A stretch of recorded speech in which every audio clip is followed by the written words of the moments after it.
आदरणीय बंधु माताओं व मेरी प्यारी बहनों, राधे राधे। आप सभी का हमारे YouTube चैनल जीवन की धारा पर बहुत बहुत स्वागत है। बंधुओं, आज हम इस वीडियो में पुरुषोत्तम मास महत्तम का 29वां अध्याय सुनेंगे, जिसे सुनने सुनाने से भगवान श्री पुरुषोत्तम की कृपा से घर में शुभ कार्य होते हैं व नई नई खुशियाँ आती हैं। कथा महत्तम सुनने के बाद यदि आप हमारे चैनल पर नए हैं तो कृपया हमारे चैनल को सब्सक्राइब करें, बेल आइकन को प्रेस करें ताकि हमारी वीडियो के नोटिफिकेशन सबसे पहले आप तक पहुंचे। वीडियो को शेयर व लाइक भी जरूर करें।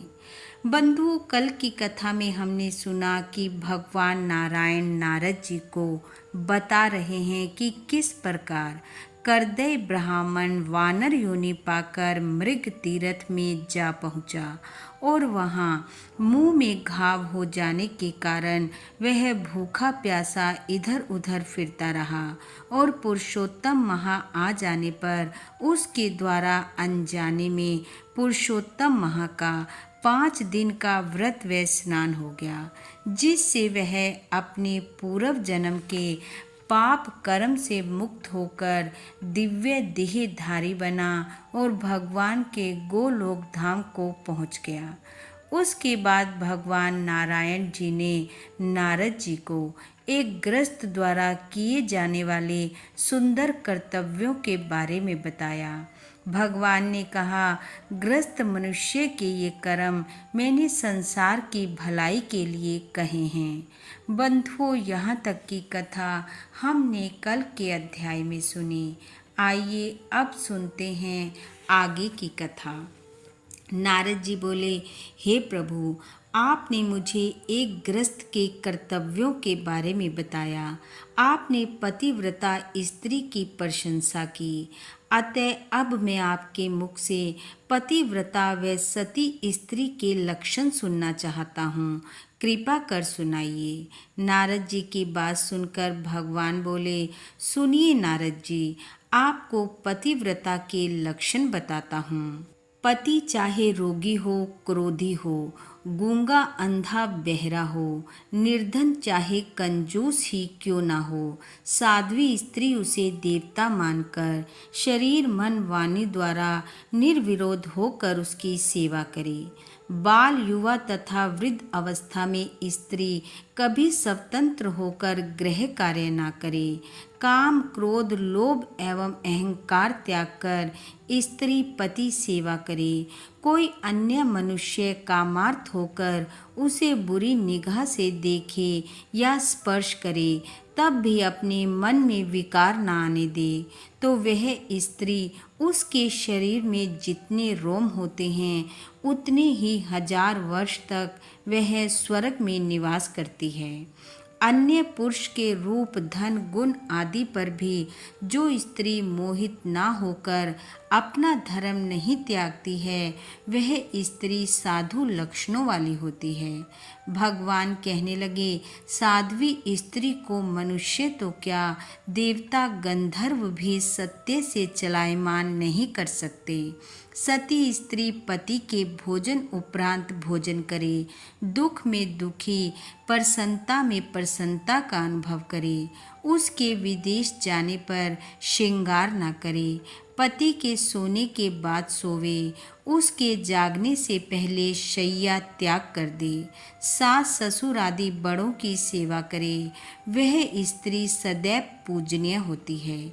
जो पति के बाहर से आने पर द्वार पर आकर उसका स्वागत करे, गृह स्वामी उसको घर खर्च का जो धन दे उसमें ही गृह कार्य चलाकर बुद्धि से कुछ धन बचाकर संग्रह करे, वह स्त्री अति उत्तम है।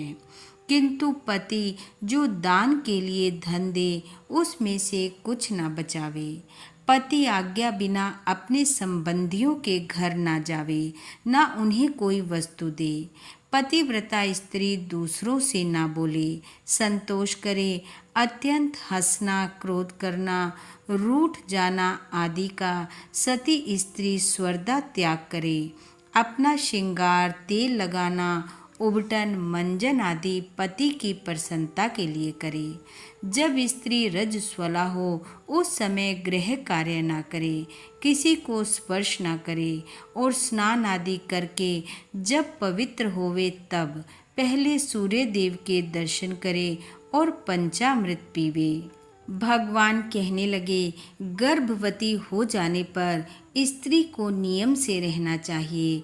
वस्त्र आभूषण पहनकर अपने पति को प्रसन्न करे, सदा प्रसन्न चित्त रहे, धर्म कार्य करे और शुद्ध पवित्र रहे तथा गर्भ की रक्षा करे।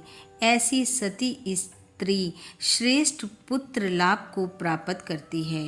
पति की बात आदर से सुने, उसकी बात को ना काटे, पति से लड़ाई झगड़े की बात ना करे, दुखी होने पर भी ऊंची आवाज में ना रोए, पति को कोसे नहीं, भाई बहनों के घर जाने के लिए भी पति से आज्ञा ले, विदेश जाते हुए पति को टोके नहीं, उसके पीछे सास के निकट सोए और दिन भर पति का ध्यान चित्त में रखे। विदेश में रहने वाले पति की स्त्री अत्यंत श्रृंगार ना करे, सादा जीवन बिताए, पर पुरुष से हंसी मजाक ना करे। पति के खाने से बचा हुआ आहार महाप्रसाद के रूप में ग्रहण कर धन्य हो। कहीं अकेली ना जाए, निवस्त्र होकर स्नान ना करे और पति से द्वेष करने वाली स्त्री से कभी मित्रता ना करे। ऊखल मूसल चौखट पत्थर चरखा बुहारी आदि पर पतिव्रता स्त्री कभी ना बैठे। तीर्थ स्नान करने के लिए तीर्थ में ना जा सके तो अपने पति के चरणों को धोकर चरणामृत पान करे। शंकर ब्रह्मा एवं विष्णु से भी बढ़कर सती को उसका पति पूज्य है। जो बिना पति की इच्छा के व्रत नियम आदि करती है वे पति की आयु नष्ट करती है और स्वयं भी नरक में पड़ती है। जो पति की आज्ञा देने पर अकड़ कर उसे जवाब देती है वे सती कहलाने योग्य ना होकर वन में गीदड़ी होती है। जो स्त्री चोरी से स्वयं मिठाई खाती है वह उल्लू की योनि में जन्म लेती है। पतिव्रता के लिए देवता गुरु धर्म तीर्थ एवं व्रत आदि सब कुछ उसका पति ही है। अतः सब कुछ छोड़ पति के चरणों का पूजन करे। पति के साथ छाया के समान सती को रहना चाहिए। जिस प्रकार सर्प को पकड़ने वाला अपनी मंत्र शक्ति से बिल में भी सर्प को पकड़ लेता है, उसी प्रकार यमराज के हाथों स्त्री का पतन हो जाने से पति एवं पिता दोनों अगर स्वर्ग में भी हों तो निश्चय ही उनका भी पतन हो जाता है। भगवान कहने लगे, विधवा स्त्री को कभी भी वेणी नहीं गूंथनी चाहिए, इससे उसके मृतक पति का बंधन होता है। विधवा स्त्री सादा भोजन करे, भूमि में शयन करे, पान सुगंधित पदार्थों का सेवन न करे, अपने पति और ससुर आदि के गोत्र का नाम लेकर जल दान करे। विधवा स्त्री भी यदि नियम अनुसार चलती है तो वह पतिव्रता ही कहलाती है। इस प्रकार नारद जी को पतिव्रता व सती स्त्री के लक्षण बताकर भगवान मौन हो गए। इति श्री वृत नारदीय पुरुषोत्तम मास महत्तम 29वां अध्याय समापत। बोलो विष्णु भगवान की जय, बोलो पुरुषोत्तम भगवान की जय। बंधु, भगवान श्री हरि की कृपा आप व आपके परिवार पर सदैव बनी रहे। आपका घर आंगन खुशियों से महकता रहे। इन्हीं शुभकामनाओं के साथ आप सबका बहुत बहुत धन्यवाद। राधे राधे।